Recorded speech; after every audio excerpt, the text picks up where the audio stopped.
Son.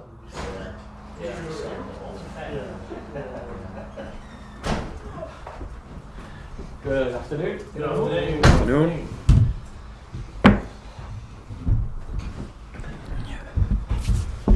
I got moved to the front, I was just messing about at the back, so it's all in my life. Let us know when you're good on the cameras, please. Right. Paddy, Connor, Paddy. Paddy, hi. What's the red badge on the front? My eyesight's not the best. It says The Eve Appeal. It's a cancer charity from the LMA. Okay, is that this weekend? It's just a designated week.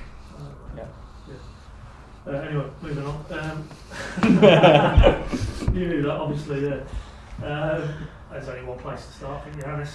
Take you back to this time last week. You were sat in that chair, you were saying, ideally, maybe do one or two bits of business. That proved quite an accurate prediction in the end. Jacob Wright, take us a little bit inside what you can on deadline day with that one. How it came about.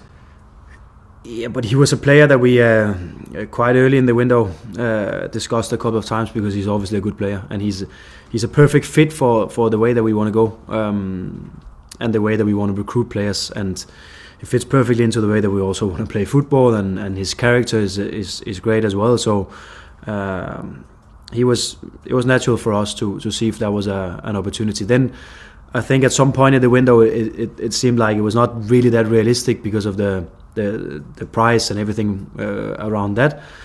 And then towards the end of the window, it was actually an opportunity for us, a loan with an option to buy then, and then it was I'll not call it a no-brainer because nothing is a no-brainer in football, but it's as close to as it could be. Well, I think it's fairly common knowledge. You know, Swansea were very keen. He was actually at their training ground. I mean, is it? Clearly, there was, that deal couldn't get put together for whatever reason. And credit to Ben and his team that there was an opportunity there, and you obviously managed to exploit it. Yeah, and I think that's the upside about what we try to do here is that a lot of young players, they see what we're doing, they see what's going on, and they consider this as a good next step for them in their career, a step where they can get first team minutes, they can get championship minutes if they do well in training, and of course, obviously, if they perform well. So I think it's a natural effect on what we are doing here that good young players will look at this club and see this as a good opportunity for them. I don't know whether he was close to Swansea or any other clubs, but I just know that he was very interested in coming here, and that was, of course, for us a very good situation. For him, hopefully, also a good situation, and done on deadline day. Yeah, absolutely late on deadline day. We'll look at it. To be fair, though, you did say, I think it was mid-December. I went back and checked the quotes that that slightly different profile of midfield in the centre of the park. That 6, maybe if you want to put a number on it. That was one you'd like to add. Yeah. I mean, clearly this is a player, as you say, you've tracked him for a while. You feel this could be that player. Yeah, like I said, I think he fits in well. He's not a hard tackler or that kind of 6, but he's a 6 where he's controlling the game from the central area. Of course, he can run and he can cover some ground, and he has this winning mentality in him, which is obvious and has been obvious for us just the first couple of training days here with us. Which is definitely something we want on our midfield players and all of our players, to be honest. But he gives us, he's a different player, and you will see that when we put him on, hopefully soon, that he's a different player compared to the other midfielders that we have available, which is exactly what we want. We want the same in the back line, we want the same up front, that we have some different types of players that we can put on, and again, just the fact that he's young and he's hungry and he wants to take this next step in his career, and he really wanted to come here and be a part of what we're doing here was also a big factor in us taking him in. I mean, you said there, when he's ready to go in. I mean, in your mind, and obviously Derby's the first opportunity. Is he ready to go now? Yeah. Do you feel you need to bed in? Yeah, he is, and I think because he's such a natural football player, because what we do at the moment is, and big credit to our recruitment department as well, because they really find some good players in terms of fitting in well to the things that we want to do here. So of course we try to recruit players where they have the basic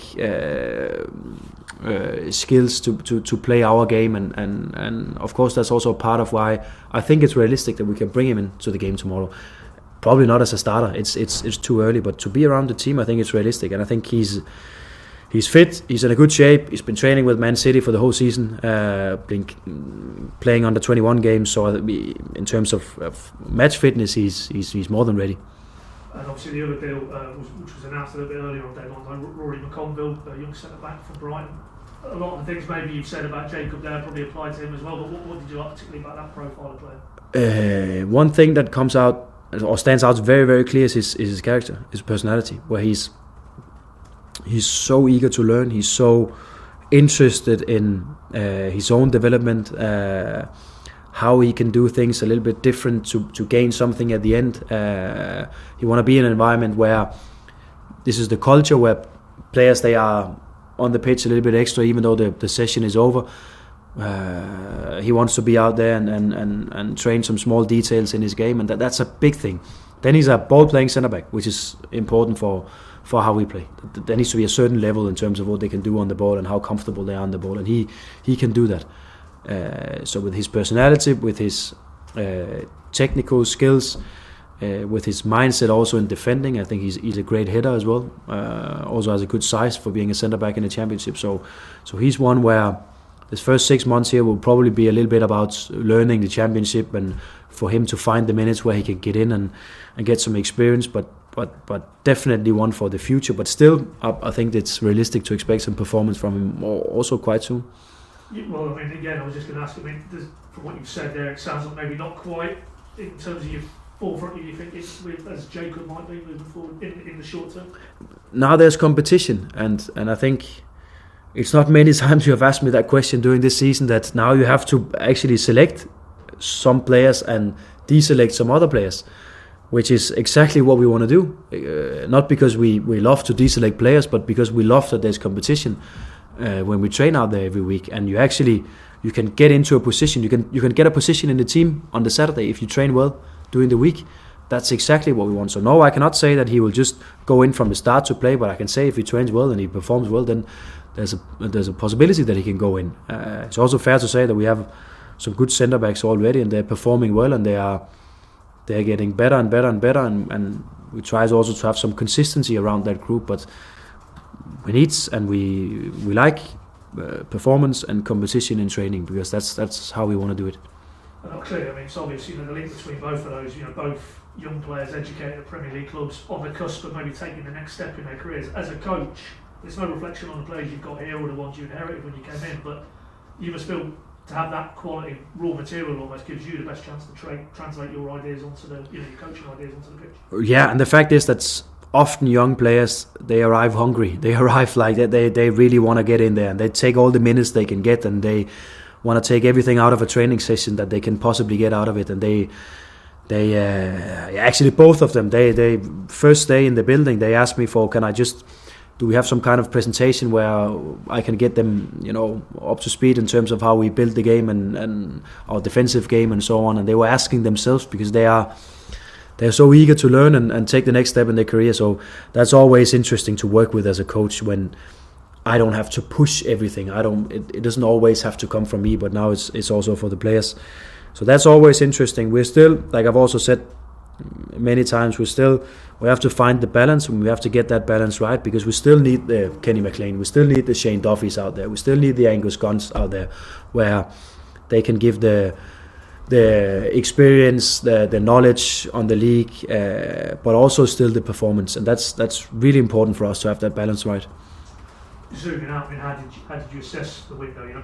When you sat down before it opened, in terms of from that point to the final outcome, was it pretty much how you envisaged it? Not just bringing in players, but obviously letting a few of those experienced ones go as well. Yeah, I think it was good. I think we can be satisfied with the window, because it was a good step in the right direction. It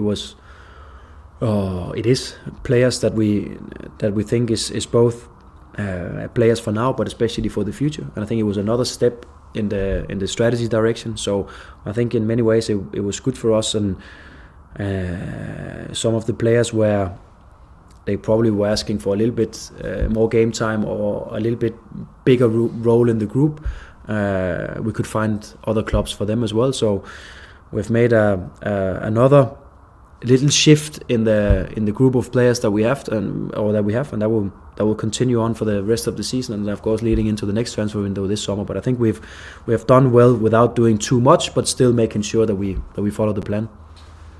Matej Jurasek, is he in the building now, and in terms of availability for Derby? Yeah, he's been with us he arrived Tuesday, so a handful of days, and he's really eager to get out there and play. And you could just see his first session with the group that he enjoyed, to be with a football team again and not just on his own. It's always something special. So he'll be around for the team tomorrow. I mean, that is quite a unique situation, really, where there's a player who's traded clubs but hasn't been able to, as you said, be in that team environment. We've seen him working individually with your fitness coaches. Yeah. But you don't think that will have any impact in terms of when you drop him into the mix?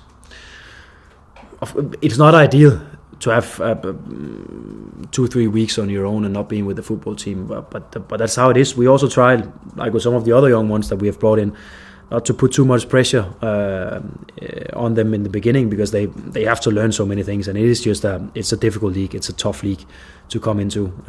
So we give him the time that he will need, and all of us know that he's a good player, and whether it takes 6 months for him to be ready or it's 1 month, we don't know. But let's take the time that he needs, and then we will try to integrate him with on the matchday squad as soon as possible, and also as soon as possible give him some minutes so he gets out there, so we don't postpone that debut for too long time. We have to bring him in when it makes sense for us, and it could potentially be tomorrow, because that's also an important step for him to take. But we don't put too much pressure on him. He's a great player, and he will definitely be great for this club. It's just a matter of how much time it will take. I mean, what you and your coaches, your first impressions, because it's one thing, obviously, you see him from afar, you can observe him, but to actually have him there at Colney working with him, in these sessions, do you like everything you like? I think he has a little bit of that intensity Borja brings into the game sometimes, where he's so much on the move, and he wants the ball, and he wants to press, and he wants to counter press, and he wants to be involved in so many things. He wants to shoot from distance, he wants to dribble, he wants to take on players, where so many things can happen, and I think that's what we need. I think, again, it's so good for us to have some competition. It's so good for us to have different players to choose between, both so we can keep them fresh, but also so there's this natural competition in training. But he's one of them players where he wants to be on the move. He wants to be involved in all the things that is going on, and then with a fantastic left foot coming in from the right side, and then being able to find the far post. So it's a great signing for us. Fitness check, if we can, Anis for this weekend. Ready, yeah. Yeah, has he managed to train all week? Yeah. And obviously Clay comes into your thoughts. Yeah. Fit and available. Yeah, he'll be around the squad tomorrow. Nacho. The same. Trained all week. We're getting there, Paddy. Well, bit by bit. Well, until you tell me X is injured. But on those two, because obviously two key players have been key player mix, big boost. Yeah. Honest, we have had a very good week. I think, what was it, the day after the deadline? That was Tuesday. I think we could feel it, all of us, and there's a great energy. Of course, it's still a young group, and we still have to. There will be some still rest of the season, some ups and downs, and we have to learn from it, and we have to take all the learning from wins and losses and so on. But there's a great energy, and you can feel it when we're out there now. There's some players where they just want to get in every day to become better and get better and compete for a starting position in the group, and we could feel that already Tuesday, and it was a joy to watch, a little bit from inside, a little bit from outside, but it was a joy to see it, because that will affect the performances, and that will the last part of that will affect the results. Well, I obviously wanted to give you too much away, but could both of those start tomorrow, or Saturday, or is that too early? Potentially they could both start. What we of course have to have in mind is that we play again Tuesday night, and it goes for them, but also go for some of the other players. That's ideally we just rotate a little bit, and we find out what will be the strongest team for this Saturday, but also thinking about what will be the strongest team for Tuesday, so we still can keep up bringing fresh legs out there. We still also have a striker in Josh, where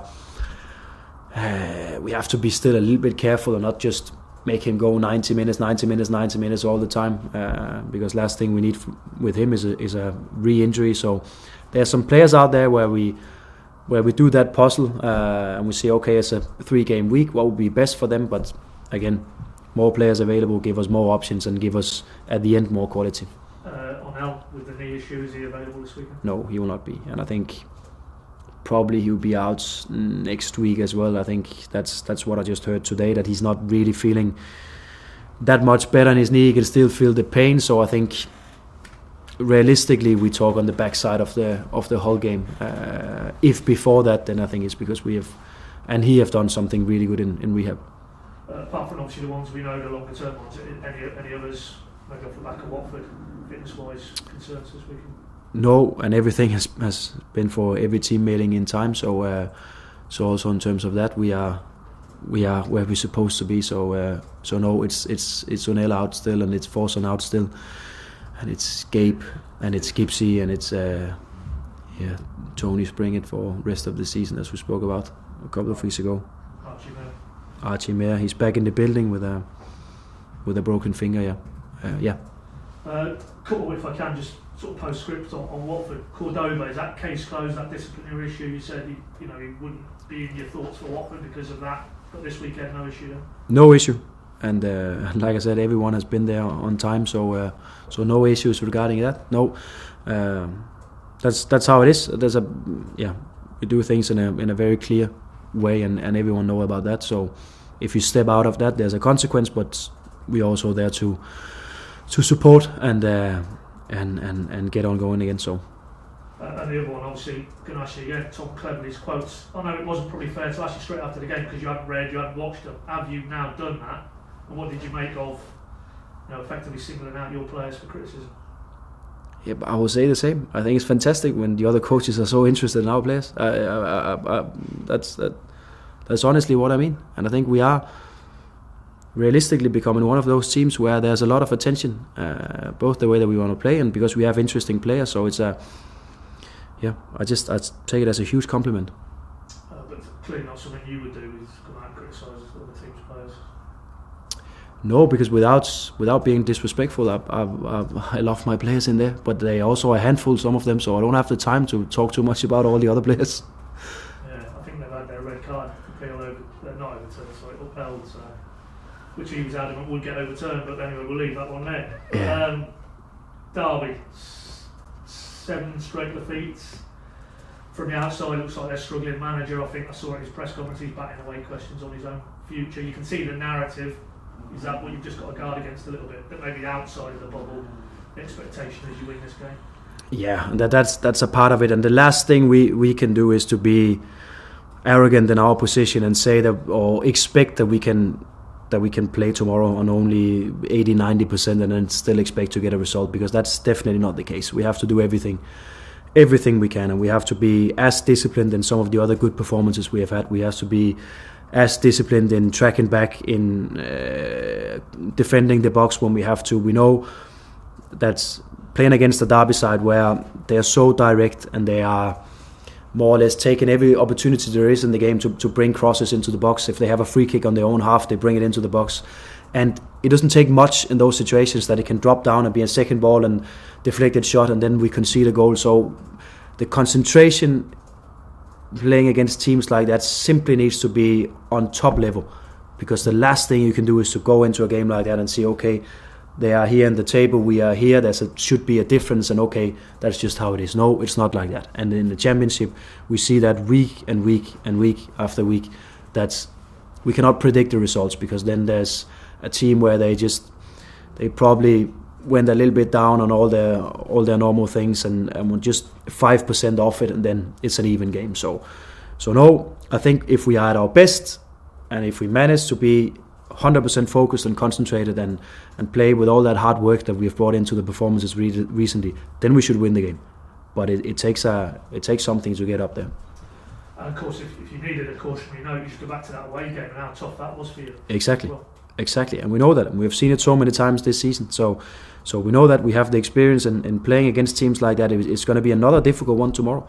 I said the same before the Swansea game, because it just came on the backside of 2 difficult away games. That's even though on the paper, when looking at it, we are the favourites and we should win the game. But if you don't bring the effort that is needed for a game like that, then it's an even game, and then you can end up losing it. And it's the exact same tomorrow. So full focus, 100% concentration, and we have to do all the things that we do when we play the games. We have to do them at our best.